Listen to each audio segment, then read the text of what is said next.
42 смртни случаеви годишно при повреда на работно место, а секоја недела по еден загинат се податоците од Македонското здружение за заштита при работа.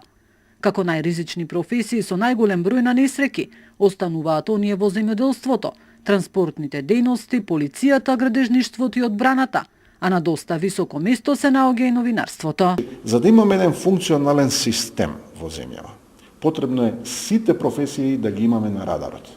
Потребно е да знаеме од што ни се разболува населението на работните места, од што ни гине населението на работните места и со поставената диагноза да знаеме кои мерки да ги превземеме. Според надлежните, потребно е подигнување на свеста и капацитетите во однос на безбедноста и здравјето при работа. Постои на некој начин нефункционален канал на пренесување на пораките за превентивно делување. Поточно создавање на некоја превентивна култура која би ги спречила сите овие несреќи на работното место. Инаку пред само 2 дена, во Струга 44 годишен охријанец додека извршувал градежни работи, ангажиран преку фирма, настрада на своето работно место од електричен удар.